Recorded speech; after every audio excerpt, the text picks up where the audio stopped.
Bonsoir, bienvenue sur la voix de Morgane, j'espère que vous allez bien.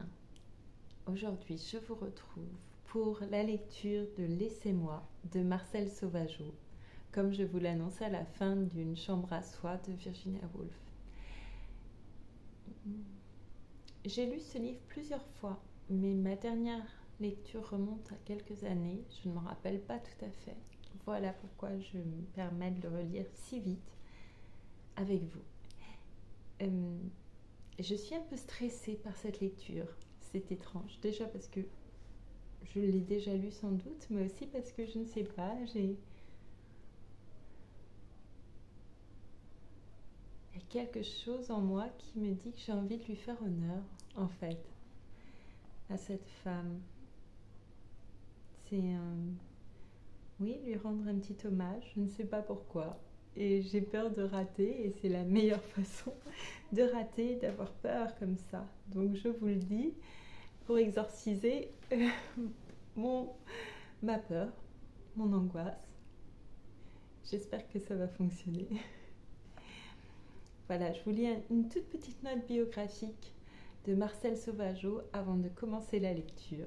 Je vous remercie infiniment de m'écouter et je vous dis à tout à l'heure après la lecture. Merci beaucoup. Né en 1900 à Charleville dans les Ardennes, Marcel Sauvageau meurt à 34 ans, emporté par la tuberculose quelques semaines avant la parution de la 2e édition de Laissez-moi. Professeur agrégé de littérature, proche des surréalistes sans jamais les rallier, elle fut l'auteur d'une œuvre unique dans tous les sens du terme.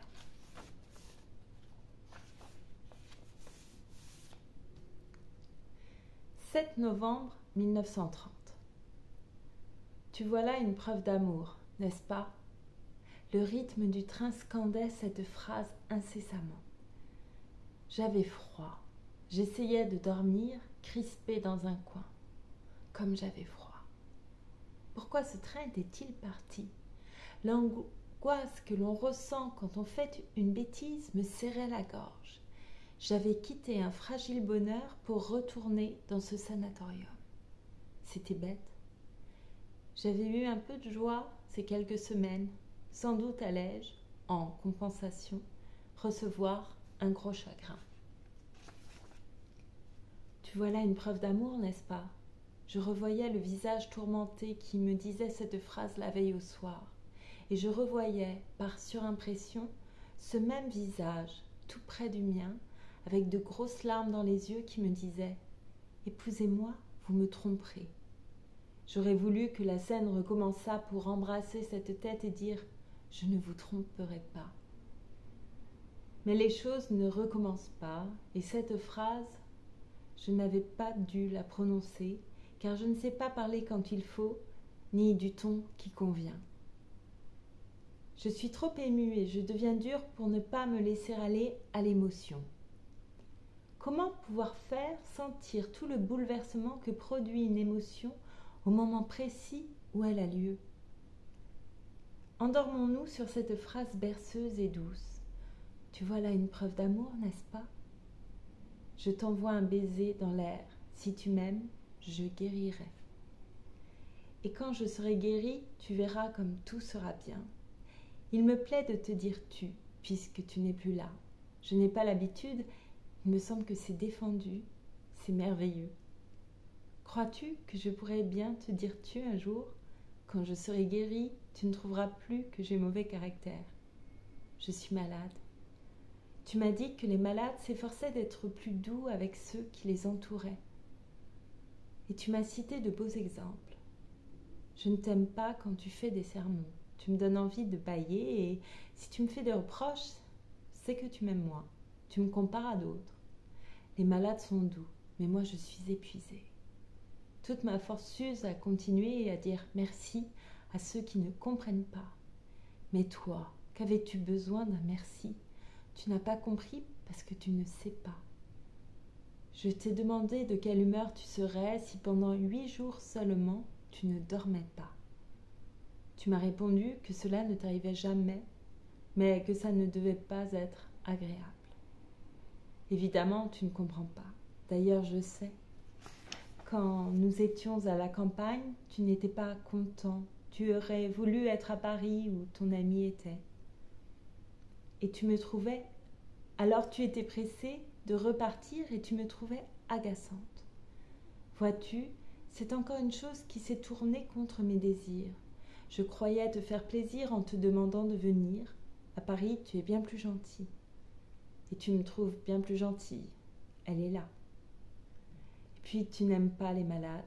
Tu serais d'avis, je crois, qu'on les enferme, qu'on les supprime. Il faudrait que tu sois malade. Tu vois là une preuve d'amour, n'est-ce pas? Que faut-il croire de cette phrase? Je sais que tu ne m'aimes plus. Avec quel soin comique évites-tu de me dire « Je vous aime ».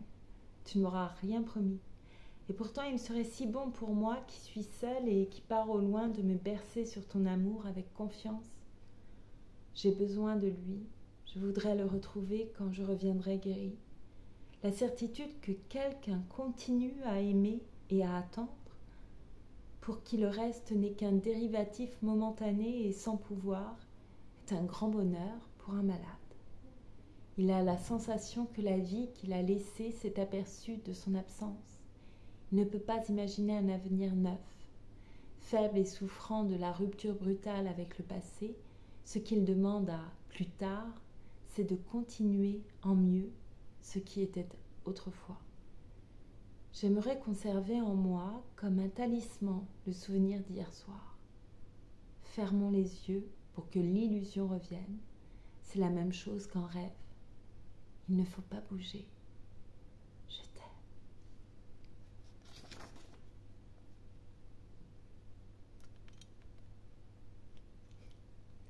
Lenay, Hauteville. J'ai peur. Je voudrais ne pas descendre. Je voudrais me mettre dans un coin où l'on ne me voit pas. Je voudrais m'oublier moi-même. Quelle joie ce serait de continuer le voyage très loin avec le train. J'ai attendu en vain une indication du hasard. Tout a paru me pousser à partir. Que fallait-il faire? Maintenant il faut descendre et aller dans cette maison triste. Mais pourquoi faut-il? Je sens dans les jambes l'hésitation presque voluptueuse qui fait rester immobile quand on a juste 1 minute pour faire une action décisive. On dit « je ne bougerai pas, je ne bougerai pas ». Et à la dernière seconde, on fait avec une rapidité incroyable, avec une espèce de folle panique, l'acte qu'on hésitait à accomplir. Je suis brave, je suis descendue. Je remplis toutes les formalités avec méthode pour me prouver que je suis forte. Quelqu'un m'aime à Paris, je reviendrai. Il pleut et il y a du brouillard. Il est 4 heures, le jour est presque tombé. Il ferait bon à cette heure, dans un petit appartement bien chaud, prendre le thé avec lui. Nous parlerions du temps où nous étions petits. Il pleut et il fait noir. Je regarde intensément le sanatorium pour prendre d'avance toute la souffrance que je vais y ressentir. J'aurai peut-être moins mal. Des hommes et des femmes en robe de chambre, des yeux caves, des toux. Je me sens redevenir malade. Pourquoi suis-je revenue? Et dans ma chambre, je m'écrase sur une chaise. Un lourd manteau gluant d'ennui, de maladie, de désespoir me plaque les épaules. J'ai froid. Mon beau rêve s'en va en morceaux. Je n'entends plus la voix. Je n'ai plus l'enveloppement de son amour.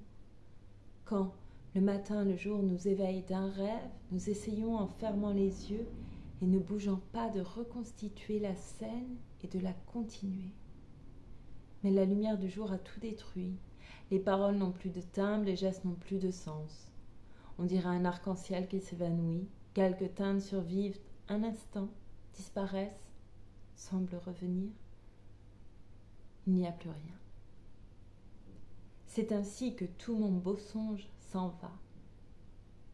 Est-il possible qu'il n'y ait plus rien? Je répète stupidement « m'en aller d'ici » et j'essaie de rattraper les morceaux pour faire revivre la soirée d'hier.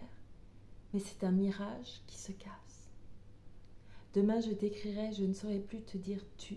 Je t'écrirai, je ne saurais pas te dire tout ce que je te dis dans mon cœur. Toi qui es resté là-bas où l'on vit, peux-tu comprendre que je suis prisonnière? Je ne sais plus parler. Je suis là, hébétée, et je sens comme une vérité froide et sûre que, quand on est ici, rien n'est plus possible. Tu ne peux pas continuer à m'aimer. 10 décembre 1930.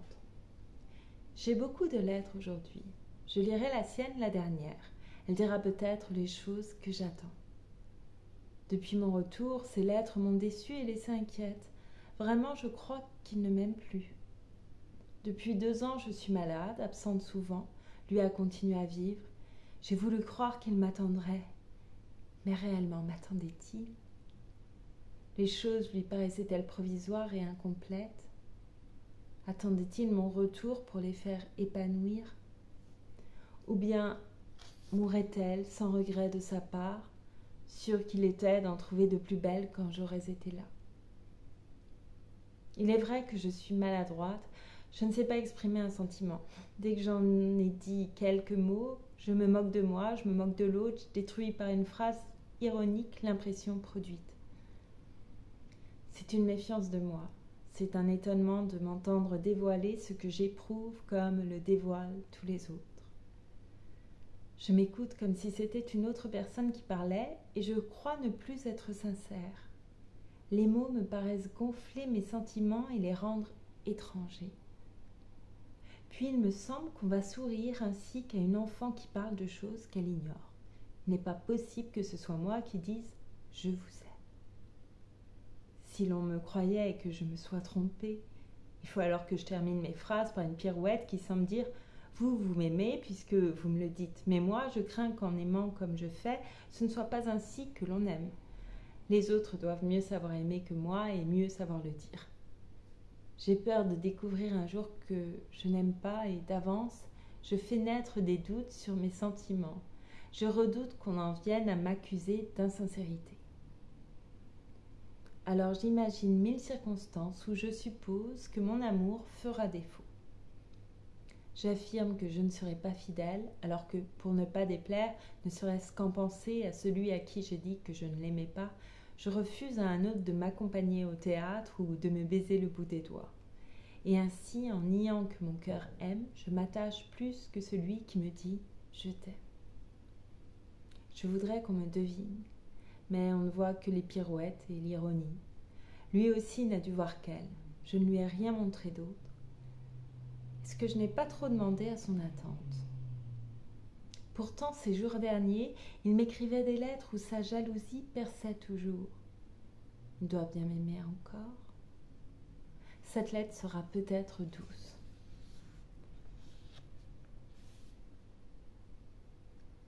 Je me marie, notre amitié demeure.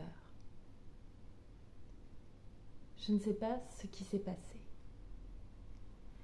Je suis restée tout à fait immobile et la chambre a tourné autour de moi. Dans mon côté, là où j'ai mal, peut-être un peu plus bas, j'ai cru qu'on coupait la chair lentement avec un couteau très tranchant. La valeur de toute chose a été brusquement transformée. On aurait dit un film immobilisé dont la partie non encore déroulée n'aurait présenté que des pellicules sans images. Sur les pellicules déjà vues, les personnages restaient figés dans des attitudes de pantin en bois. Ils n'avaient plus de sens. Ils étaient riches de moi et de mon attente. Je ne savais pas ce qui allait leur arriver, mais je leur avais prêté mon âme. Comme rien ne se produit plus, l'action antérieure se vide et se brise. J'ai l'impression d'avoir donné mon moi à une armature dont la raideur se rit de mon angoisse. Je ne peux même pas m'en prendre à elle. Les gestes ébauchés dans la dernière pellicule impressionnée font mal. Ils étaient pleins de promesses. Des pellicules vides tiennent ces promesses. Quand une souffrance est inconnue, on a plus de force pour lui résister car on ignore sa puissance. On ne voit que la lutte et on espère qu'une vie plus pleine reprendra plus tard. Mais quand on sait on voudrait lever les mains pour crier grâce et dire avec une stupeur fatiguée « Encore !» On voit d'avance toutes les phases douloureuses par où il faudra passer et on sait qu'après, il y a le vide. Il y aura le réveil au petit matin, quand la souffrance est là encore impuissante et qu'on prie le Seigneur de vous laisser dormir encore. C'est comme une tumeur enveloppée d'ouate. Et tout à coup, un élancement violent se fait sentir. C'est une image petite, précise, qui, 2 jours plus tôt, aurait paru inoffensive. C'est un geste, un regard, à peine remarqué autrefois, qui, vu en imagination, adressé à une autre, arrête les battements du cœur dans un spasme douloureux. C'est un projet imaginé en secret pour lui faire plaisir, dont l'inutilité se montre dans une grimace brutale. Dans la journée ou le soir, il y a des moments de calme pendant lesquels on est étonné de ne rien sentir. Et l'on guette la phrase, le son, le parfum qui va brusquement faire renaître le mal. La moindre petite chose est prétexte à pleurer, une phrase stupide lue dans un journal qui un autre jour aurait fait hausser les épaules jette dans un abîme d'attendrissement. Et l'autre, comment est-elle? On lui donne toutes les qualités et on les voit tous les deux, heureux toujours d'un bonheur extraordinaire. Avant la nouvelle, ce bonheur-là paraissait anodin. Mais maintenant, on se sent très misérable et on a envie de dire timidement « Moi aussi, j'aurais pu vous rendre heureux. Vous me l'aviez dit. » On se révolte, on maudit, on voudrait une revanche. La revanche ne vient pas ou vient trop tard quand on a oublié. Elle serait bonne maintenant, car elle permettra à l'amour qu'on a encore de se donner et de triompher, peut-être. Notre amour n'a plus de pouvoir sur son cœur. Mais si, tout à coup, il se mettait à souffrir comme nous à cause de l'autre, ou bien s'il nous regrettait, croyant qu'il est trop tard, ce serait une joie d'accourir pour le consoler. L'amour, en consolant celui qui l'a repoussé, se console lui-même. C'est dur de songer qu'il n'a plus besoin de moi.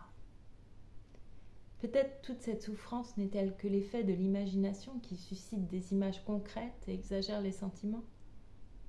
Pourtant, quand j'ai lu « Je me marie », sans qu'aucune image intervînt, j'ai eu mal simplement, sans aucune idée. Il était naturel que vous me parliez de votre amitié plus pure, puisque débarrassée de désir, de jalousie, d'attente. Il faut donner quelque chose. Alors on songe à l'amitié, cette sœur plus noble de l'amour. Et on l'offre en essayant de montrer que c'est bien mieux que cet amour qu'on donnait avant et qu'on donne à une autre maintenant. Vous êtes assez persuasif. D'ailleurs, on n'est jamais aussi persuasif que quand on est dans votre cas. Comme il faut d'abord se convaincre soi-même, on trouve des arguments ingénieux et un ton chaleureux du plus heureux effet. Quand on a terminé sa démonstration, on est si content d'avoir réussi quelque chose que si la personne à qui l'on adresse n'est pas convaincue, à qui l'on s'adresse n'est pas convaincue, c'est qu'elle a vraiment mauvais caractère. Savez-vous ce que c'est que l'amitié? Croyez-vous que ce soit un sentiment plus tiède qui se contente des restes et des menus services que l'on ne peut éviter de se rendre? L'amitié, je crois que c'est de l'amour plus fort et plus exclusif, mais moins tapageur. L'amitié connaît la jalousie, l'attente, le désir. Vous étiez mon ami, vous vouliez m'épouser. Cela devait faire beaucoup d'amour. Et dans la première lettre que je reçus de vous quelques jours après mon arrivée au sanatorium, vous avez écrit « Je sais que maintenant, vous êtes malade sérieusement. Mais ce n'est certainement pas par dévouement pour un autre que vous avez eu cette maladie. Les autres, alors, ne me devaient rien, car la règle de toute amitié dans le monde, la règle de la vôtre était donnant, donnant. Je demandais souvent et je ne donnais pas toujours.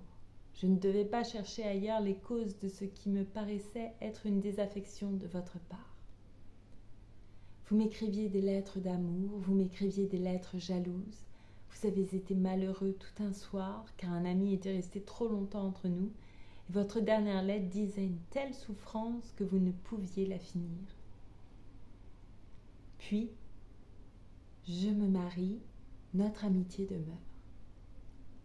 Je ne dis pas que vous m'avez joué une comédie, seulement ce n'est pas en un jour que vous ne m'avez plus aimée. Vous m'appeliez ma grande. J'étais celle qui devait tout connaître et vous celui qui devait tout entendre. Mais vous n'avez pas parlé.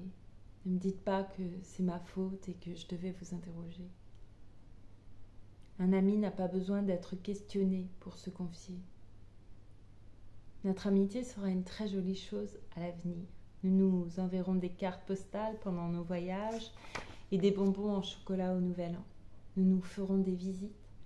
Nous nous dirons nos projets au moment où ils se réaliseront, afin de vexer un peu l'autre et de ne pas subir sa commisération en cas d'échec.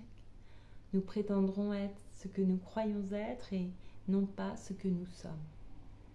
Nous nous dirons beaucoup de merci, excusez-moi, des mots aimables que l'on dit sans penser.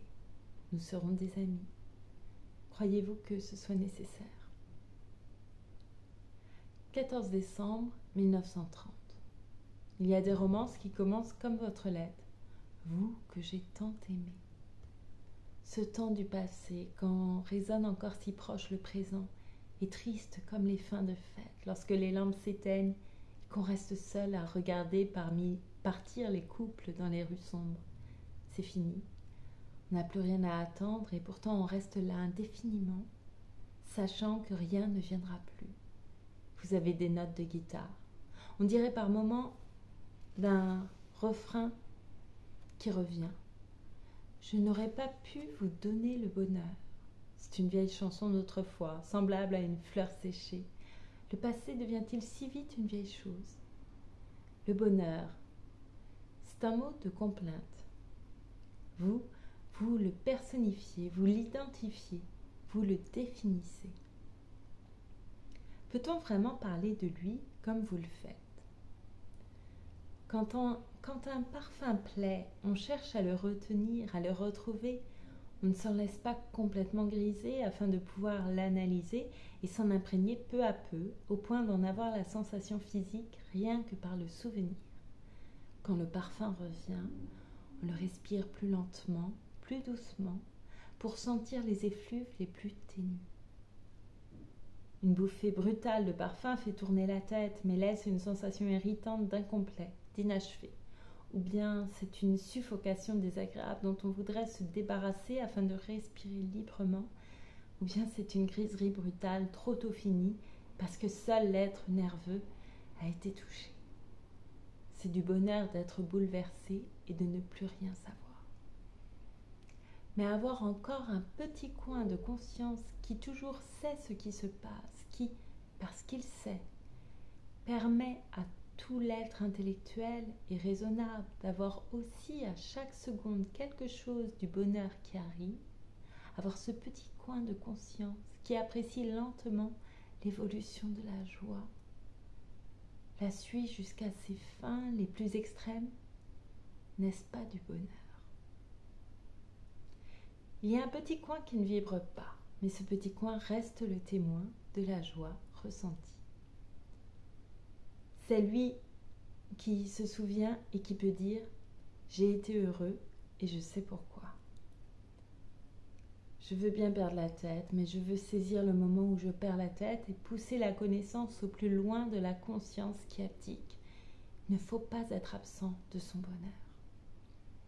Ce coin de moi vous a jugé, vous a mesuré, et en vous jugeant et en vous mesurant, je voyais vos faiblesses, vos insuffisances. Où est le mal si je restais, si j'acceptais ces insuffisances, si je les aimais ? Oh, homme, tu veux toujours qu'on t'admire. Toi, tu ne juges pas, tu ne mesures pas la femme que tu aimes. Tu es là, tu la prends. Tu saisis ton bonheur, elle semble ne plus s'appartenir, avoir perdu toute notion. Tu es heureux. Elle t'a crié « Je t'aime » et tu es satisfait. Tu n'es pas brutal. Tu es doux, tu lui parles, Tu t'inquiètes d'elle. Tu la consoles par des mots tendres. Tu la berces. Mais tu ne la juges pas, puisque tu lui demandes d'être heureuse par toi et de te dire qu'elle est heureuse par toi. Mais si tu t'aperçois que 2 yeux te regardent, puis sourient, tu te révoltes. Tu as l'impression qu'on t'a vu, et tu ne veux pas être vu, tu veux être. Seulement.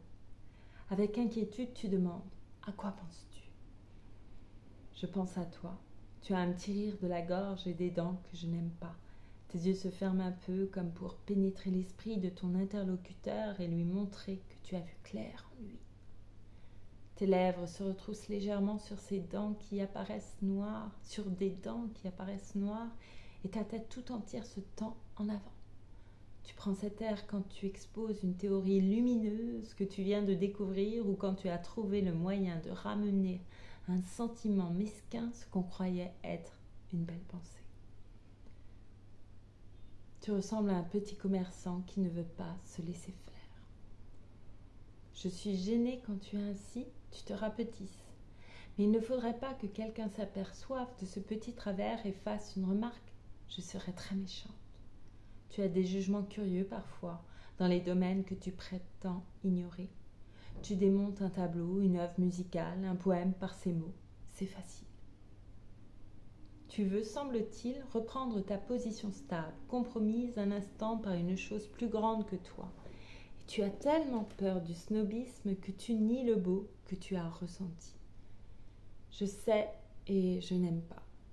Mais si l'on insinuait quelques doutes sur ton goût et ton intelligence, je répondrais vertement comme si on m'insultait. Tu es un peu fat, tu te regardes dans une glace à la dérobée, d'un coup d'œil satisfait, tu te redresses quand tu passes près d'une femme et tu la fixes en conservant une attitude faussement indifférente. Si elle t'a jeté un regard, sûrement elle t'a trouvé bien. Si on te parle d'une femme, tu coupes la parole pour dire « Elle est jolie ». Tu m'amuses, j'ai envie de prendre un sourire moqueur, mais qu'on ne dise pas que tu es un joli cœur. Tes faiblesses sont à moi. Je les ai découvertes peu à peu en t'examinant sans trêve. Je souffre que tu aies ces travers, mais je ne voudrais pas que tu changes. Je t'en parle quelquefois en souriant. Je ne voudrais pas te froisser ni te donner des conseils. Je voudrais que tu saches ce que je sais, et j'aimerais qu'au lieu d'essayer de ne pas te montrer telle que tu es, tu me dévoiles toutes tes petites laideurs. Je les aimerais, car elles seraient bien à moi. Les autres ne les connaîtraient pas, et c'est par là que nous nous rejoindrions en dehors du monde. Rien n'est plus attachant que les faiblesses et les défauts. C'est par eux que l'on pénètre l'âme de l'être aimé, âme constamment cachée par le désir de paraître semblable à tout le monde. Il en est comme d'un visage. Les autres ne voient qu'un visage, mais soi, l'on sait à quel instant précis la courbe du nez, au lieu de continuer sa ligne idéale, se casse imperceptiblement pour dessiner un nez ordinaire. On sait que, de près, le grain de la peau est gros avec des points noirs. On a trouvé la tache des yeux qui par moments éteint le regard, et le millimètre qu'a, en trop, la lèvre pour être distinguée. Ces petites irrégularités, on a envie de les embrasser plus que les perfections, parce qu'elles sont pauvres et qu'elles font que ce visage n'est pas celui d'un autre. Ne te plains pas de ce que je te juge et te mesure. Je te connais mieux et ce n'est pas pour t'aimer moins. Ce n'est pas moi qui n'avais pas de bonheur, mais vous. Vous auriez dû retourner la phrase de votre lettre et dire « Vous savez bien qu'il n'était pas possible que vous me donniez du bonheur, parce que même au moment où nous avons été le plus proches, vous avez toujours gardé un coin de vous qui ne vibrait pas, qui me jugeait. D'ailleurs, était-ce vous que je jugeais ou moi-même ? Vous savez bien que je me regarde toujours vive, que je me moque de moi, que je me dénigre, que je ris de mes élans et de mes enthousiasmes, que je m'enlève toute confiance en moi. Alors je n'avais pas non plus confiance en vous. Je n'étais pas sûre malgré tout votre amour. Vous aviez beaucoup d'amis. Je ne vous les reprochais pas, j'aurais aimé vous entendre me parler d'elle afin de savoir ce qui vous attirait près d'elle, loin de moi.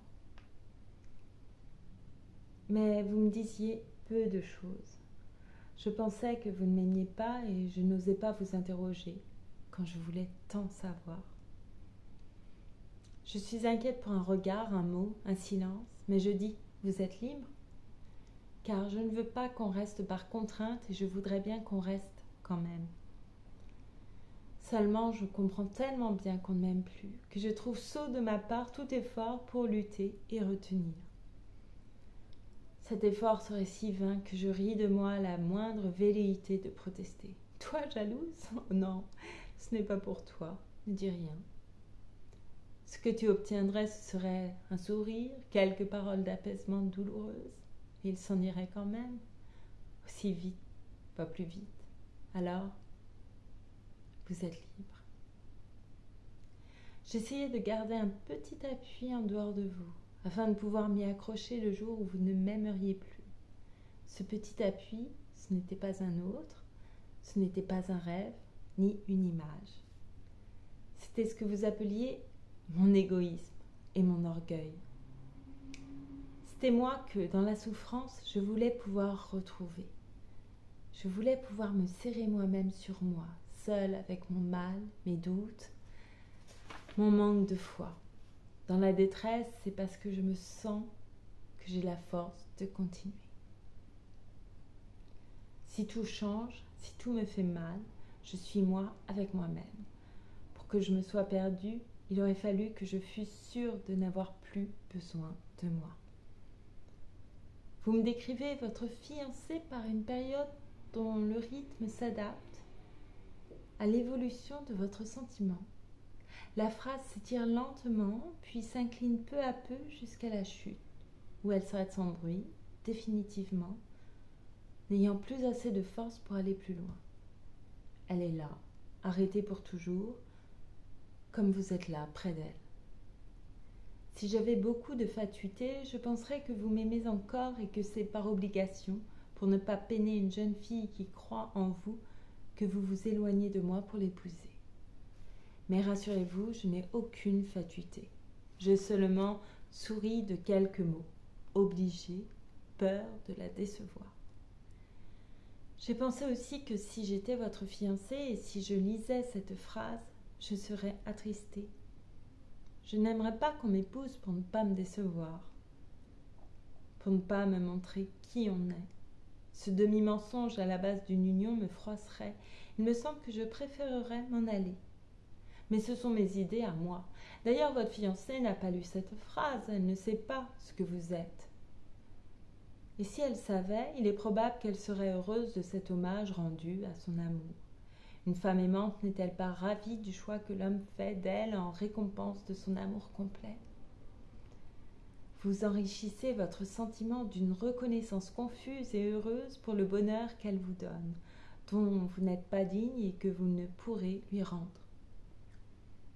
Tout ceci, avec un brin de superstition, me fait un peu grincer des dents. Je ne sais pourquoi, car ce que vous dites est le chant éternellement bête, mais éternellement vrai, de ceux qui aiment et sont aimés. Je ne me moque pas. Ce que vous me dites dans cette phrase, sous tous ces mots, c'est que vous aimez et que vous aimez une femme différente de moi, que vous l'aimez pour tout ce qu'elle a de contraire à moi, que vous l'aimez depuis longtemps sans avoir jamais voulu me le dire. L'an dernier, à la campagne, le lendemain de votre arrivée, nous étions montés à mi-chemin de la côte, assis dans les grandes herbes sèches. Nous regardions la plaine et je m'étais mise tout près de vous. Doucement, je vous ai parlé de votre ami. Vous n'avez pas répondu. J'ai insisté et, d'une voix un peu sèche, vous avez dit que c'était une partie de vous que je n'aimais pas et que vous préfériez ne pas me la montrer. Votre regard est allé au loin. Vous avez eu de la main le geste de quelqu'un qui ne serait pas compris. Puis vous m'avez regardé en ayant dans les yeux la supériorité de celui qui ne veut rien dire. Vous avez parlé d'autre chose. Je me suis tue. Un voile sombre s'était étendu sur la joie que j'avais de vous revoir. Depuis 6 mois, j'étais malade, loin de vous. Vous ne m'aviez pas oublié, mais quelqu'un vous faisait me voir autre que j'étais. Vous m'avez fait des reproches sur mon caractère, mes goûts. Vous avez pris le parti de ce que je n'aimais pas. Je sentais confusément que vous pensiez à une personne entièrement opposée à moi, que vous faisiez sans cesse une comparaison. Vous aviez des idées fixes sur moi, et vous guettiez dans mes paroles, mes gestes, tout ce qui pouvait se rapporter de gré ou de force à ces idées fixes. Vous m'avez prêté des sentiments mesquins, un égoïsme monstrueux, des exigences, et je renonçais à vous dire que vous vous trompiez, car vous aviez l'assurance de ceux qui savent dire « ce n'est pas vrai », et qui savent rire de ce rire qui arrête toute protestation, parce qu'on sent que rien ne pourra entamer sa vérité. Vous avez approuvé ce qu'autrefois vous trouviez sot, vous avez ruiné ce qui semblait être votre pensée intime. On aurait dit que vous cherchiez à me tuer en vous. J'ai eu mal. Peu m'importaient les défauts que vous me reprochiez et les qualités que vous me reconnaissiez. Vous ne vouliez plus me voir telle que j'étais. Et j'ai pleuré de me voir ainsi détruite. Vous m'avez expliqué comment vous reconnaissiez l'amour d'une femme sans droit et sans exigence. Si vous avez envie de passer une journée entière à cracher dans l'eau pour faire des ronds, la femme qui vous aime restera une journée entière sans rien dire à vous regarder faire des ronds dans l'eau. Elle sera heureuse parce que cette occupation vous plaira. Et si tous les jours vous avez envie de faire des ronds dans l'eau, cette femme, tous les jours, restera là à vous regarder faire. Vous avez ajouté que je ne pourrais rester ainsi. Je suis obligée d'avouer que non. Je tâcherai tout d'abord de dormir ou bien de faire moi-même quelque chose. Et si ce n'était pas possible, je ne pourrais m'empêcher de vous dire que vous êtes bête et que vous feriez mieux de m'embrasser. Puis j'irai à côté de vous, faire aussi des ronds dans l'eau, afin de faire ce que vous faites, et j'inventerai le jeu des plus grands ronds ou des plus petits. Est-ce que vraiment vous auriez pu rester à côté de moi, me regarder faire des ronds dans l'eau? En Corse, après une longue promenade à travers les arbustes du maquis, j'ai débouché sur un chemin découvert. Je tenais mon cheval par la bride, sa tête était au-dessus de la mienne, et moi, j'apparaissais à peine entre deux arbousiers. Je tenais des pivoines roses sur ma poitrine. J'aurais voulu que vous fussiez là pour qu'il vous fût possible de sentir le parfum des plantes du maquis. Vous auriez compris le goût que j'ai parfois pour le sauvage. Vous auriez été simple et sauvage comme moi, et nous nous serions aimés. J'ai serré mon cheval dans mes bras, et j'ai brisé les pivoines. Il n'y avait personne pour aimer ce que j'aimais. Sur les gondoles vénitiennes le soir, le long des canaux fétides où le Sollemillo s'éraille sous les lanternes tricolores, près de ces palais morts et tristes, j'ai pleuré d'être seule et de savoir que vous ne voudriez pas vous laisser prendre avec moi par ce charme morbide. Du haut des montagnes, glissant comme dans un rêve sur les grandes pentes de neige blanche, j'ai pensé à garder dans mon cœur la vision merveilleuse, afin que, revenu près de vous, je puisse vous la faire voir. J'ai cherché les mots ardents capables de vous faire goûter ma joie et de vous donner le désir de venir avec moi. Mais vite, vous ne m'avez plus écouté et vous avez pris un air sombre. J'ai voulu vous emmener voir des danses et entendre des concerts uniques. Toute ma volonté se tendait pour que vous fussiez content, et mon bonheur était plus grand quand vous aviez été ému. Mais vous résistiez pour m'accompagner, et vous avez cessé de vouloir venir. Partout où j'étais, vous étiez en moi. Vous vous posiez devant mes sensations. Elles étaient tristes parce que vous n'étiez pas là. J'essayais de les garder avec tous leurs détails pour vous les apporter presque brutes. N'avez-vous jamais senti la passion que je m'étais attentée de vous les faire vivre? Je pensais à vous avoir toujours avec moi pour que vous sentiez ce que je sentais, pour que rien de moi n'ait lieu en votre absence. La lueur du soleil dans mes yeux, l'attitude de mon corps dans une danse. Et j'étais impatientée si je me sentais atteindre un bel épanouissement quand vous n'étiez pas là. Un succès me comblait car je pouvais vous le dire. Un ennui devenait léger car je pouvais vous le conter. J'ai voulu faire plus de choses, toujours plus de choses, pour vous apporter cet accroissement de ma richesse. Et le soir, dans les rues de Paris, où toujours je passais vite sans rien voir, j'ai essayé d'aimer ce que vous aimiez. Je mettais timidement mon bras sous le vôtre comme tous les couples de la rue, et, curieuse de sentir comme vous, j'ai aimé le parfum du brouillard, le frôlement de la foule, l'agitation des petites mitinettes. Dans les rues sombres, moi qui déteste toute démonstration publique, j'ai pris plaisir défendu, à vous rendre vos baisers peu confortables, mais doux parce que vous les aimiez. Dans les après-midi chauds de l'été, sur le divan de ma petite chambre, nous avons chanté des romances, airs de danse vieux de 10 ans. Les paroles étaient bêtes et je ne suis pas sentimentale, mais près de vous, dont l'âme plus que la mienne est petite fleur bleue, je me laissais prendre à la mélodie simple de ces airs qui évoquent la foule émue et captivée par le chant fruste de la tendresse humaine. Le tango du rêve, tango d'amour, me faisait me rapprocher un peu plus de vous. J'aurais voulu lire ce que vous aviez lu et voir ce que vous aviez vu, mais vous me disiez seulement quelques mots rapides, comme si cela n'était pas pour moi. Quand on parlait d'amour près de moi, je pensais au vôtre et je souriais. Quand on parlait des hommes et du mal qu'ils font aux femmes, je souriais encore, car je pensais que vous n'étiez pas de ces hommes. Mais cela n'était pas vous aimer, parce que je voulais encore m'enrichir, parce que je ne voulais pas me détruire pour devenir une forme consentante qui ne désire plus s'accroître, mais s'endort dans l'admiration enfantine de l'homme aimé et se laisse guider par lui.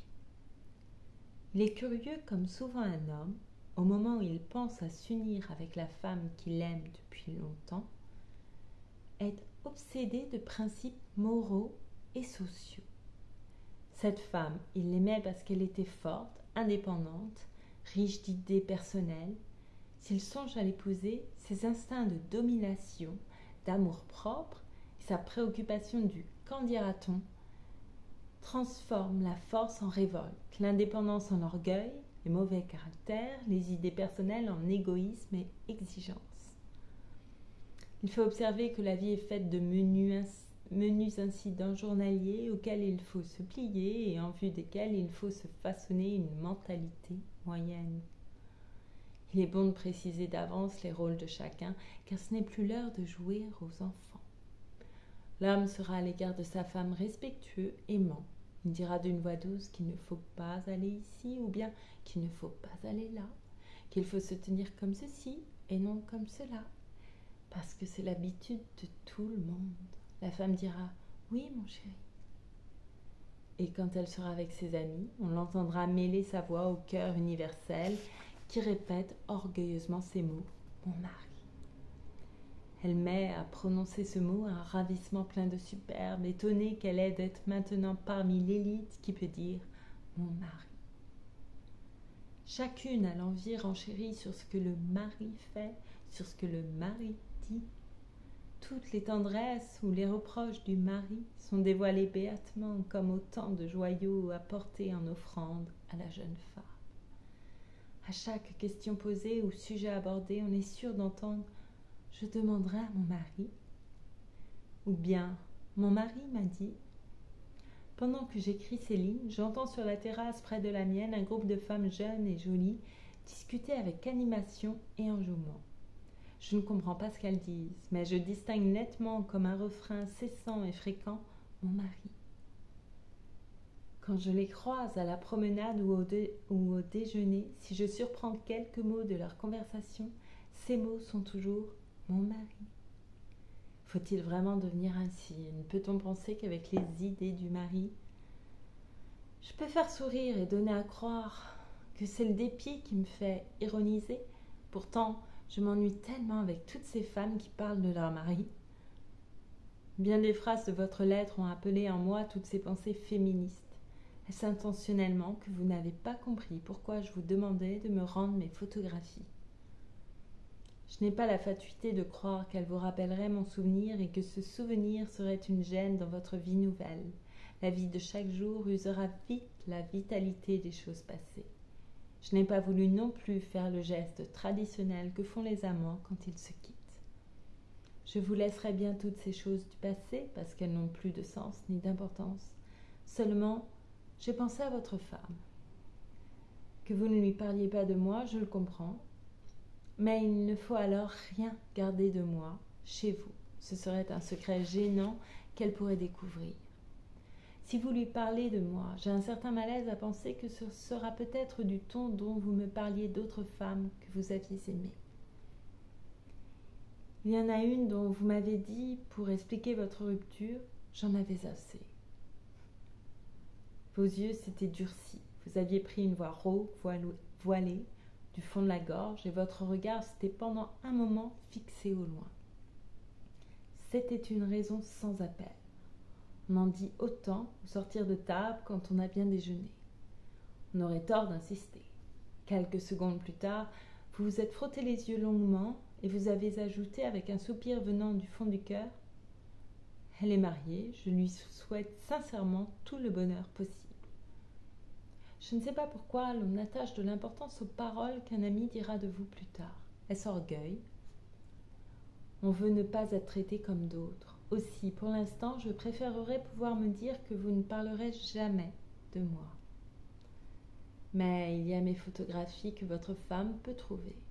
Vous me direz que vous vous chargerez de la souffrance que cette découverte peut lui causer. Je ne voudrais pas que vous vous en chargiez. Je suis froissée dans un certain sentiment très profond d'amour-propre féminin. J'imagine que vous la consolerez. Vous serez beaucoup plus tendre, plus câlin, plus attentif. Vous ferez s'évanouir les questions sous des caresses. Vous vous arrangerez. Ne sentez-vous pas quelle humiliation ce peut être et quelle haine peut naître de là? Je ne veux pas que vous ayez à vous charger de cette consolation à cause de moi. Pourquoi me dites-vous, existe-t-il celui pour qui vous êtes faite? On dit à une femme, celui pour qui vous êtes faite, et à un homme, celle qui est faite pour vous. Voit-on, celle pour qui vous êtes fait?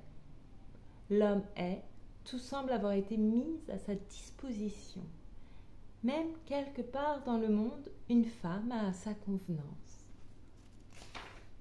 dont l'union avec lui préexistait à sa naissance. Ces mots, pour qui vous êtes faite, enferment une adaptation obéissante et soumise dont dépendra le bonheur d'une femme. Chose étrange, la femme est faite pour l'homme et c'est à elle que le bonheur ira. L'homme ne peut-il avoir le bonheur, ou bien son bonheur est-il de sentir la souplesse consentante de celle qui est faite pour lui? Un homme qui caresse un beau chat siamois cherche-t-il à savoir ce que disent les yeux clairs de la bête? Ou pense-t-il que seule la caresse peut émouvoir cet animal? Je trouve très jolie cette idée de la préexistence d'une union. Une légende japonaise, je crois, prétend qu'à la naissance, la lune attache par un ruban rouge le pied d'un futur homme au pied d'une future femme. Pendant la vie, le ruban est invisible, mais les deux êtres se cherchent et, s'ils se trouvent, le bonheur pour eux est sur terre. Il en est qui ne se trouvent pas. Alors leur vie est inquiète et ils meurent tristes. Pour eux, le bonheur commencera seulement dans l'autre monde. Ils verront à qui le ruban rouge les attache. Je ne sais si je trouverai en ce monde le ruban rouge qui m'attache.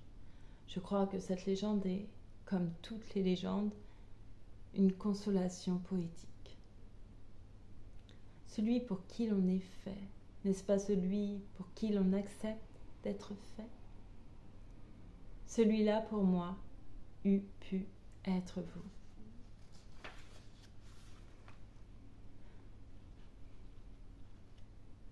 Je sens constamment dans votre lettre le désir que vous avez de voiler la simple et unique vérité qu'elle contient sous des raisonnements de mots, des humilités, des subterfuges, presque. Il en est d'amusant. Sans doute aviez-vous raison, je le sais, mais qui sait ce qui serait arrivé si vous n'aviez pas eu raison? C'est ainsi que finit votre première phrase. Je ne peux m'empêcher de penser au fameux « Qu'arriverait-il si tout le monde en faisait autant ?» C'est une phrase qu'on emploie quand on ne sait plus que dire.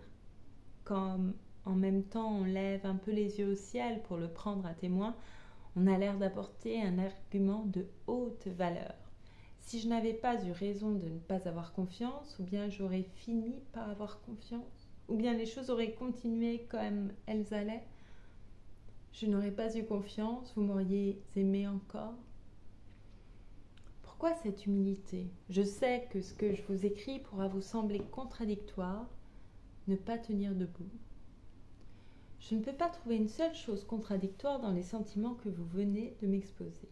Mais vous êtes celui qui, se croyant à bout d'arguments, alors que tout ce qu'il a dit est clair, définitif, indiscutable, se penche vers son interlocuteur, le regarde fixement, fait appel à de grands sentiments et accepte de paraître manquer de logique pour qu'on acquiesce à ce qu'il dit. Plus tard, il rétablira l'ordre des choses et se trouvera logique. Remarquez du reste que, sous cette apparence, c'est moi que vous accusez d'illogisme. Il faudrait que je sois affligée d'un sens bizarre de raisonnement pour ne pas comprendre et essayer de parler de mes idées.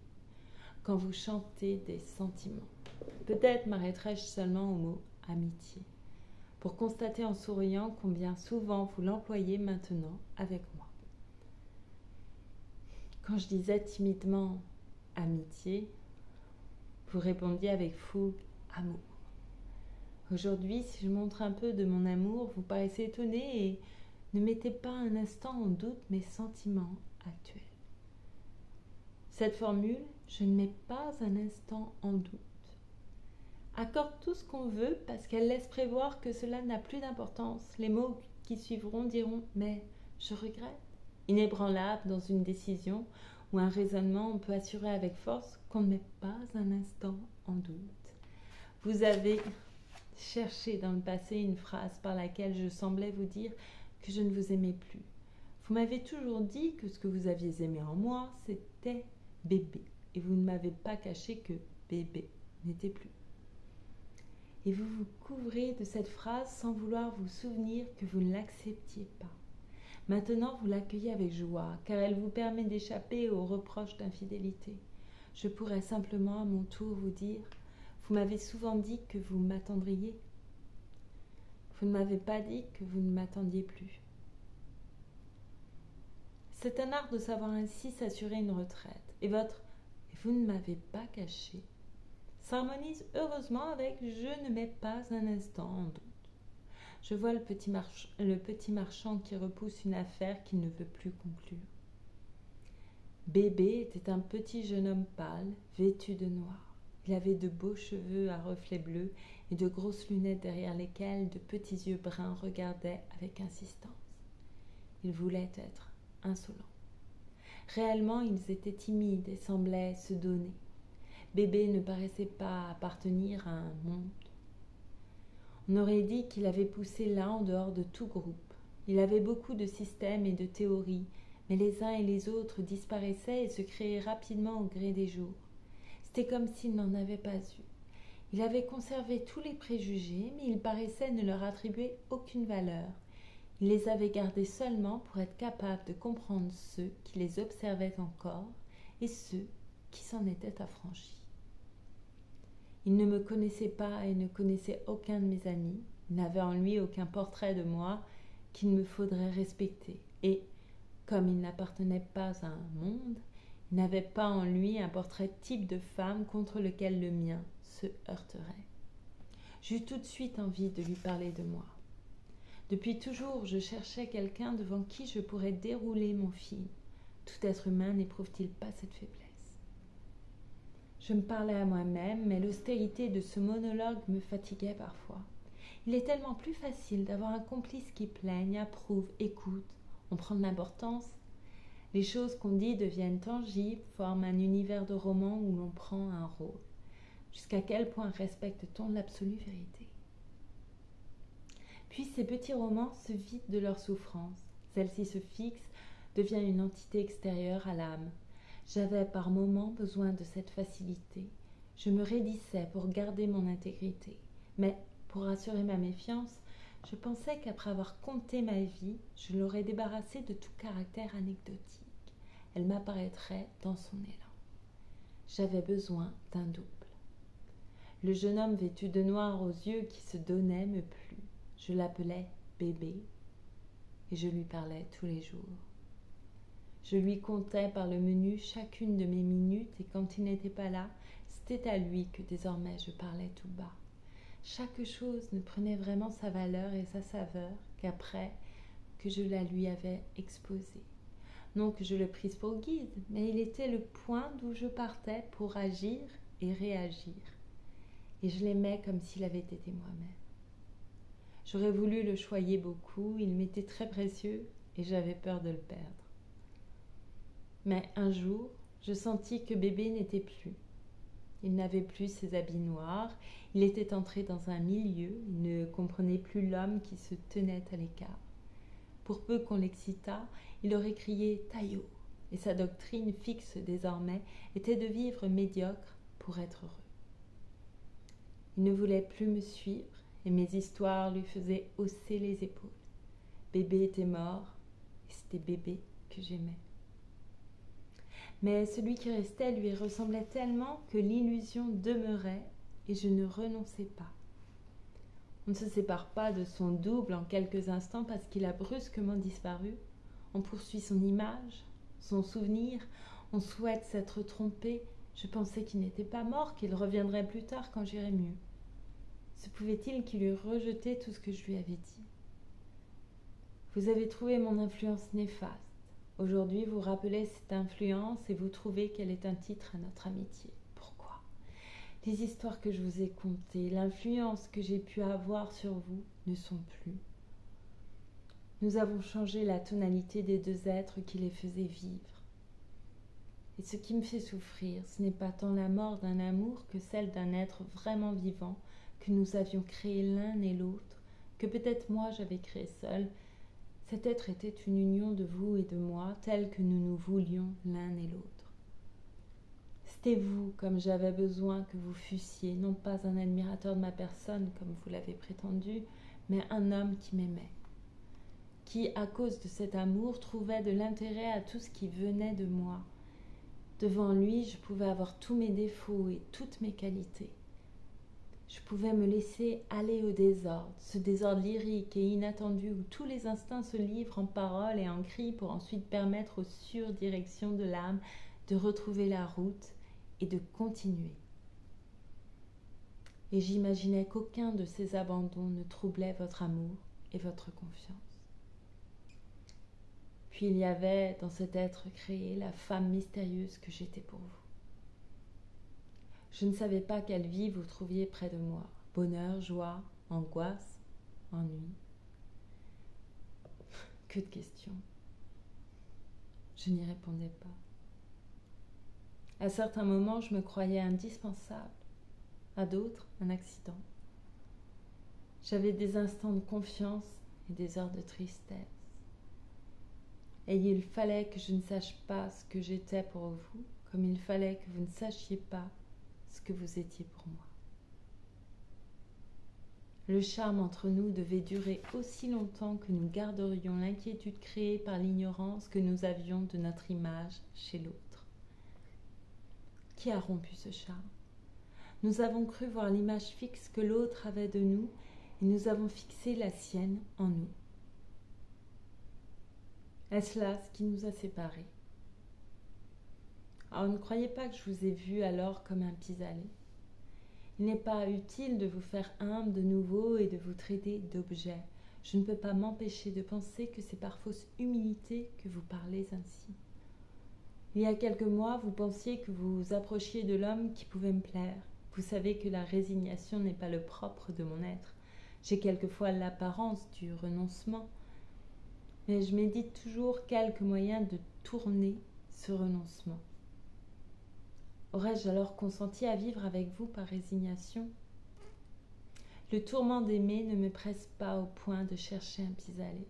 Et si vraiment je le faisais, je ne vois pas pourquoi c'est à vous que j'aurais songé. Votre défection, si je puis dire, ne me peinerait pas comme il apparaît qu'elle fait. Je me résignerais de nouveau à prendre un autre objet. N'y a-t-il pas chez vous, même quand vous paraissez vous effacer, une petite fatuité assez précise qui ne renonce pas? Vous voyez dans mes élans, dans mes choix, des intentions que je n'ai pas. Je pense que les piètres résultats de ma diplomatie amoureuse prouvent que je ne me demande pas souvent si j'ai raison d'aimer. Il est bien possible que vous n'ayez été réellement pour moi qu'un pis-aller. Mais ce n'est pas ainsi que je vous voyais. Je commençais à sentir que vous aviez pris pour moi une place à part. Pourtant, votre intelligence ne me comprenait pas mieux, peut-être moins bien. Votre amour ne se prouvait pas plus délicatement. Votre dévouement n'éclatait pas davantage. Tout chez vous était peut-être médiocre. Mais je préférais ce qui venait de vous. Pourquoi ? Cette préférence, vous l'expliquez par le seul goût que j'avais de vous aimer. Et votre attirance vers moi était le désir de me conquérir. Or, autrefois, votre amour, c'était ce désir de me conquérir toute, uni à une proportion beaucoup plus grande de dévouement, d'affection, de pensées incessantes. Bref, à tous ces sentiments qui, mêlés, confus, forment justement ce que l'on nomme l'amour. Maintenant, cet amour est formé par un petit élément, le plus maigre, le moins capable de produire, désir de conquérir, sur lequel vous avez soufflé pour qu'il remplisse tout de son vide. Aimer, c'est pour l'un, conquérir pour l'autre, se soumettre. Et tout le reste reçoit les noms vagues d'amitié, affection, dévouement. Dois-je douter de l'amour ou de vous ? Heureusement, en effet, qu'il n'y avait pas que cela entre nous. Mais ce qu'il y avait d'autre, je l'appelais amour. Dans ce triste mois d'octobre auquel vous faites allusion, j'étais abattue par la souffrance causée par un autre que vous. C'était à vous que, spontanément et par choix, entre bien d'autres plus qualifiés, semblait-il, j'avais demandé la force d'oublier et de rire. Je vous priais de m'écouter parler de l'autre. Je le regrettais quand vous étiez là. Je vous en voulais presque de ne pas être lui. Votre amour discret et tenace, désintéressé, et peut-être héroïque, eut raison de mon entêtement. Puisque vous m'aimiez à ce point, il ne m'était plus possible de dire sottement que tout était désespéré. Et j'ai eu beaucoup de douceur qui semblait bien être celle de l'amour, à vous voir m'aimer et à rester près de vous. N'analysez pas ce souvenir. Je ne peux voir en lui que de l'amour. Pour moi, je ne sais pas très bien quel sentiment me poussait à aller vous voir à Versailles. Amour, amitié masculine ? Oui, c'était tout cela que je n'appelais d'aucun nom, mais qui me donnait ces troubles qu'on voit généralement chez des amoureux très jeunes. Je n'étais à Paris qu'une journée par semaine. Le point capital de cette journée était vous voir. Pour rester un quart d'heure avec vous, j'usais mon après-midi entier dans un taxi qui me conduisait à votre collège. La surexcitation était la note dominante chez moi avant que je vous ai vu. Quand je vous quittais, c'était l'abattement de la fin d'une attente. Je vous voyais de midi à 1h. Je buvais un peu de thé à 11h et je déjeunais sans faim à 2h. Parce qu'une boule montait et descendait dans ma gorge. Les taxis étaient trop lents, les barrages épuisants. À la porte de Saint-Cloud, je ne savais jamais quel tramway prendre. Je voulais le premier, je courais à l'un, puis à l'autre. Et chaque fois que je tournais le dos, celui que je quittais prenait le départ. Dans mon impatience, je descendais à la station qui précédait celle où je devais descendre. Quand je me décidais à être patiente, je laissais passer cette station trop attendue. Alors je courais avec l'angoisse d'être quelques minutes en retard, puis je m'arrêtais parce que j'étais 20 minutes en avance. Je pense que je finissais toujours par être en retard. Je vous apportais des bonbons de chocolat. Nous nous installions dans une petite salle sombre sur 2 chaises dures. Il y avait toujours dans un coin un petit anamite qui cirait le plancher. Il ne faisait pas de bruit. Et tout à coup, on l'apercevait. Il nous gênait beaucoup. Il nous regardait, stupide, Avait-il compris? Il s'en allait. Nous restions l'un près de l'autre et nous avions la petite crainte nerveuse d'entendre la porte s'ouvrir. Vous n'osiez pas appuyer vos baisers.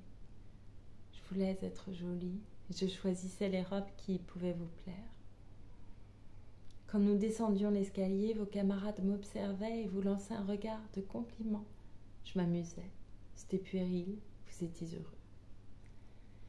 Amour, jeu, affection fidèle, c'était bien tout cela que je n'ai pas cessé d'avoir pour vous depuis ce temps. Pourquoi demandez-vous à le retrouver? Vous avez cessé de le voir car il fallait que vous ne le vissiez plus, puisque vous vous détachiez de moi. Maintenant que vous êtes fixé de nouveau, mais ailleurs, vous pouvez sans danger pour votre nouvel amour, sans remords pour l'opinion que vous avez de vous-même, me demander de vous paraître celle du temps où vous m'aimiez. Vous n'usez plus du mot amour, c'est amitié que vous dites, mais ce nouveau mot recouvre les mêmes choses.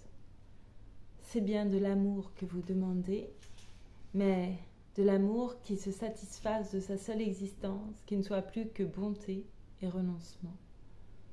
Seulement vous avez, pendant un temps si long, demandé à mon cœur de vous offrir l'amour total qui donne et qui exige, l'amour de l'esprit, l'amour du corps, qu'il me paraît difficile d'effacer d'une chiquenaude ces tendances, ces désirs que j'ai pris, que j'ai aimés, que j'ai voulu. Vous ne désirez plus que la bonté. Croyez-vous que nier le reste suffise pour qu'il n'existe plus? Pour paraître à vos yeux la femme sublime dont on se souvient sans remords et sans regret, je devrais vous conserver cet amour et attendre de vous quelques petits services rendus gentiment quand vous n'auriez rien d'autre à faire. Ces petits services que j'aurais pu demander à d'autres, que j'aurais pu ne pas vous demander si ma paresse ne m'avait incité à m'adresser à vous, ces petits services sont en effet les seules marques par lesquelles depuis bien longtemps vous me manifestez votre dévouement. J'ai bien hésité à vous les demander et parfois regretté de vous en avoir parlé.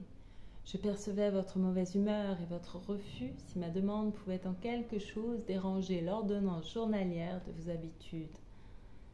Vous agissiez pour moi comme l'acte à accomplir pouvait se faire en même temps que ceux qui entraient dans l'ordre de votre vie. Quand l'acte à accomplir pouvait se faire en même temps que ceux qui entraient dans l'ordre de votre vie, vous seriez plus empressé maintenant afin de me prouver votre amitié. Je n'oublie pas si l'occasion s'en présentait. Mais ce ne sont pas là pour moi les marques de l'amitié. Elles résident dans le simple fait qu'il y a quelqu'un à qui, à tout moment, je peux aller dire ma pensée, qui sentira comme moi ma joie ou mon ennui. Je ne pense pas que je peux abuser. Il me semble que je peux être égoïste. À un ami, il faut que je puisse demander beaucoup sans craindre jamais de déplaire.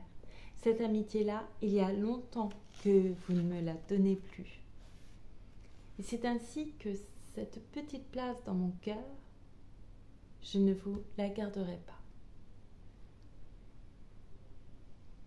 Par une certaine puérilité d'amoureux, je vous avais promis de vous garder toujours une parcelle d'amour vrai, même si j'aimais passionnément ailleurs.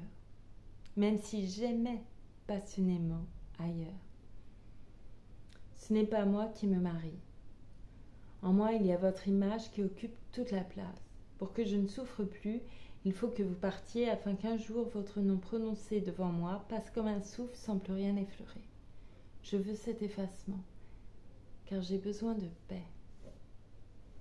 Vous avez le bonheur. Un peu d'amour de moi ne vous apporterait rien. Oui, il est très tard. Je viens d'éteindre la lampe pour laisser entrer dans ma chambre la lumière de la nuit. Je me sens chaude et souple entre les draps, sous les fourrures. La fenêtre est ouverte, toute grande, sur un froid de moins 20 degrés. La neige dehors est très blanche. Il règne ce silence étouffé de la neige, ce silence qui attend une révélation dont on sait seulement que l'idée de sa venue fait battre le cœur plus allègrement. Par les fenêtres ouvertes montent les toux incessantes qui hachent les nuits. Dans les couloirs, d'autres toux résonnent, des toux toujours des toux, s'envole dans la nuit glacée. Il y a là toute cette jeune femme qu'on ne voit jamais. Toute la nuit, inlassablement, sans arrêt, cette toux craque comme du bois sec. Pendant combien de jours encore l'entendra-t-on avant qu'elle ne s'éteigne? Le corps n'est pas assez épuisé pour que ce soit cette nuit que la lueur du petit jour l'emporte. De la chambre de ce garçon qui tout à l'heure nous a quittés très vite en cachant le sang qui filtrait de ses lèvres vient une toux profonde et humide. Chaque hoquet amène du sang. Quand aura-t-on le soulagement de savoir que ce sang ne coule plus? Ma voisine fait entendre sa petite toux rassurante. Je ne suis pas seule à veiller. Et moi-même, je tousse en réponse pour vérifier l'état de mes poumons. Vais-je sentir ce creux, ce vide de soufflet crevé, ou bien ce petit déchirement qui fait croire qu'un lambeau s'est détaché, ou bien cette résonance pleine qui donne l'illusion que tout est raccommodé? Que de tout dans la nuit, s'anime ou va-t-il? Je suis seule, mais pas plus seule aujourd'hui, moins peut-être. Ce soir, je sais que tout est cassé, c'est presque un soulagement.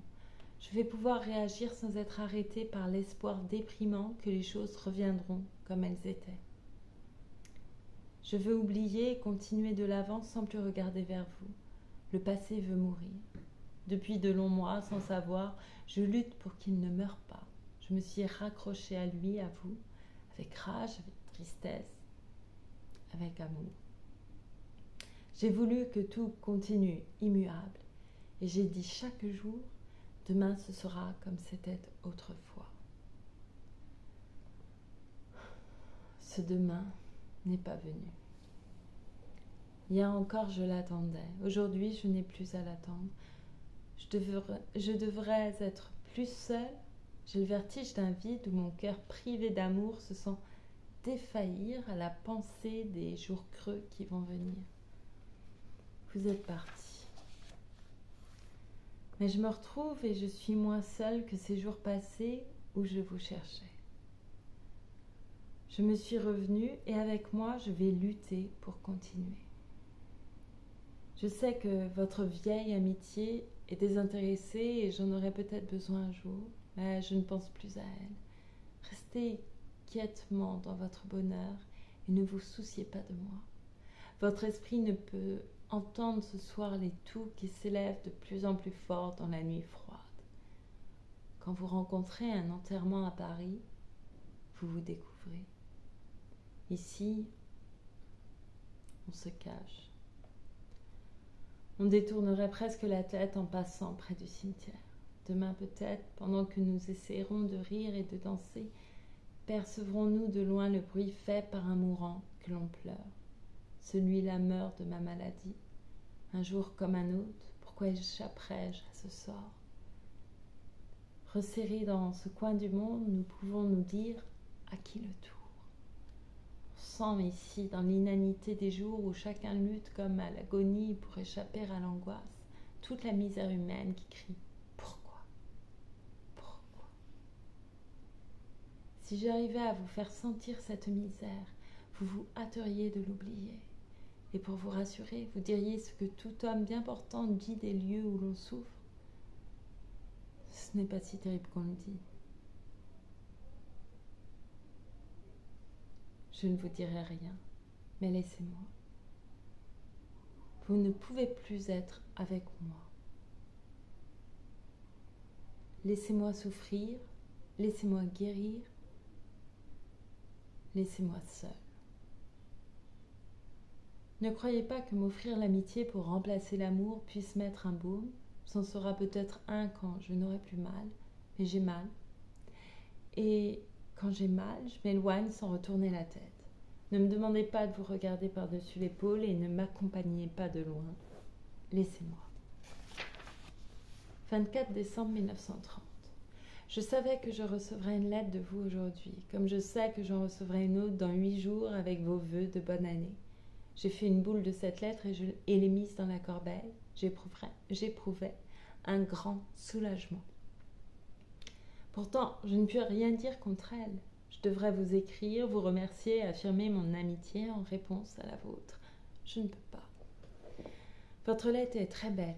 Mon attitude paraîtra mesquine peut-être, mais aucune lettre ne pouvait me blesser davantage, aucune me faire réagir plus violemment pour m'éloigner de vous.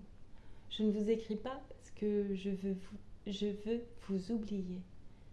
Chaque enveloppe revêtue de votre écriture serait pour moi une souffrance. Chaque phrase que je devrais vous écrire, une lutte. Je ne pourrais plus vous dire que des choses convenues et mon amour aurait mal au rappel du passé. Je chercherai à connaître votre vie et j'aurai de la peine. Je ne veux pas. Je ne vous écris pas parce que le déroulement que vous avez donné aux événements m'a froissé. Ce n'est pas votre mariage qui me paraît une injure. Je pense que j'étais pour vous une amie plus intime qu'un homme, qu'une maîtresse, qu'une femme. Il me semblait que notre affection était assez rare pour qu'elle pût comporter un aveu complet et progressif de l'évolution d'un autre amour dans votre âme. Or, vous avez agi comme tout le monde. Vous avez cherché mes défauts et n'avez plus parlé que d'eux. Aviez-vous besoin de vous assurer que vous aviez raison de ne plus m'aimer? Vous avez décidé votre mariage et vous me l'avez appris. Alors pour me dire cette nouvelle, vous avez oublié mes défauts pour vous souvenir de mes qualités, afin de me prier de continuer à vous aimer. Mais moi, vous savez bien, pour me l'avoir tant de fois répété au long des derniers mois écoulés, que je suis par nature, depuis toujours, foncièrement égoïste et que j'ai mauvais caractère. Point n'est besoin que je me montre autre à vos yeux. Pour moi, uniquement pour moi, il vaut mieux que je casse net nos relations. Vous ne pouvez plus rien m'apporter de ce que je désire en ce moment. Et votre lettre de ce matin était tout à fait celle qu'il me fallait recevoir. J'avais des tendances à oublier le mal que je sentais. Je voulais le tourner. Mon amour imaginait des subterfuges pour se leurrer et se contenter. En fermant volontairement les yeux, des liens d'affection qui traînent après tout amour brisé. On attend encore une lettre. On espère, dans une visite, retrouver une illusion d'autrefois. Le cœur bat quand la porte s'ouvre, la poignée de main produit l'émotion du baiser ancien. On conserve soigneusement une rose à porter, un compliment banal paraît un regret. Puis l'enchantement s'en va, et l'on sait très bien que tout cela est faux. Ce sont des lianes souples qui s'agrippent, retiennent dans un passé évanoui et laissent sans force pour agir et vivre. Si je ne vous aimais pas, je pourrais vous revoir. Quand je ne vous aimerai plus, je vous reverrai peut-être. En ce moment, je ne veux pas. Je ne veux pas vos mots d'amour qui n'en sont plus. Je ne veux pas être bercée ce soir par votre voix câline parce que vous m'avez fait mal. Si l'on veut retenir un chat qu'on a blessé, il griffe et se sauve. N'essayez pas de me retenir. Je n'aime pas vos consolations, je n'aime pas vos souhaits, je n'aime pas que vous m'imaginiez malheureuse et que des mots dans une lettre s'efforcent avec ardeur de prouver que vous connaissez mon mal et que vous vous sentez près de moi. Vous ne savez plus ce que c'est qu'être près de moi. J'ai souri de votre affection. Devant mes yeux, l'image de bébé m'est apparue avec une expression de rage et de souffrance. C'était au temps où vous m'aimiez et où je vous avais dit que j'avais beaucoup d'affection pour vous. Vous me souhaitez d'être heureuse et je vous vois très bien me cherchant un mari, un amant pour me consoler. Vous pensez que Noël sera triste pour moi et vous voudriez me bercer. Oh non, je ne veux pas de vos caresses et Noël ne sera triste que si je le veux bien. J'ai froissé votre lettre et j'ai cru à une délivrance. J'ai, de ce geste, secoué vos caresses et l'enlisement dormeur du passé. Je me suis retrouvée agressive, prête à regarder bravement la vie sans vous.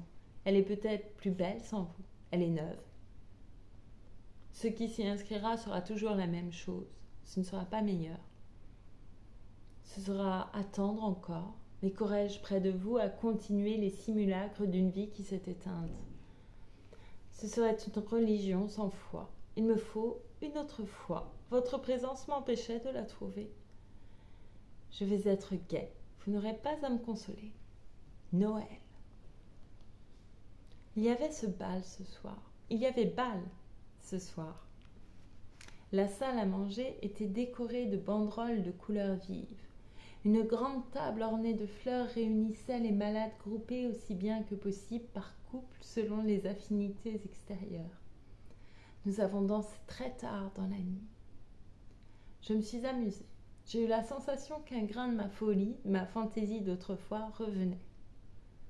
Je me suis regardée agir. Je prévoyais les conséquences possibles de cette vie normale, mais je jouais. Qui sait, il y avait peut-être une trêve avec la maladie. Elle doit bien de temps en temps se reposer, avoir des dimanches et des jours de fête.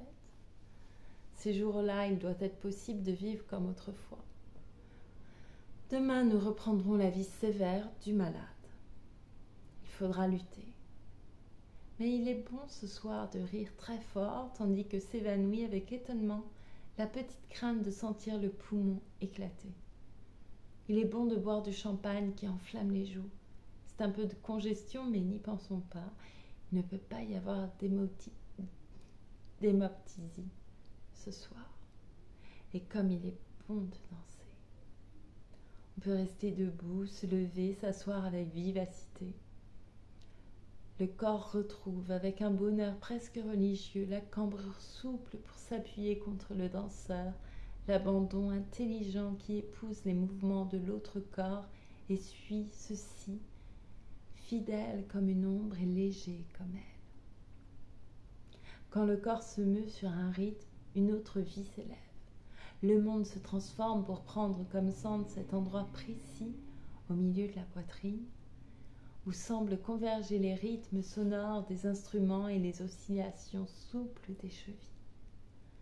Danser, c'est le rythme de vie le plus heureux. Danser quand on croyait ne plus le faire, c'est une victoire gagnée.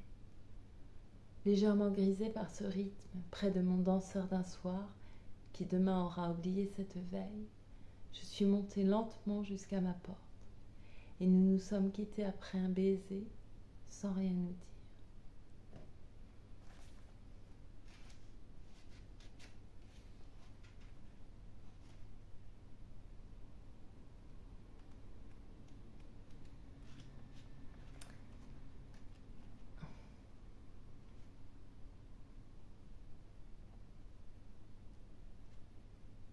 Et voilà, c'était la fin de Laissez-moi. Ensuite, ce sont des annexes que je ne vais pas vous lire.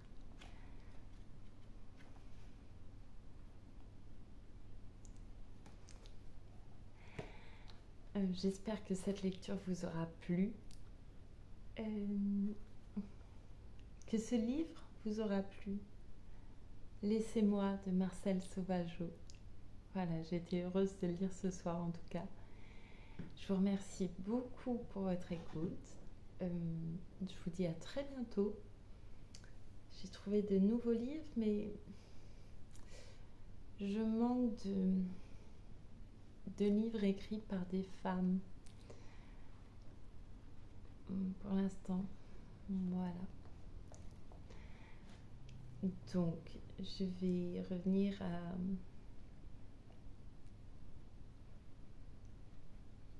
Je ne sais pas encore exactement ce que je vais lire après. Vous verrez bien.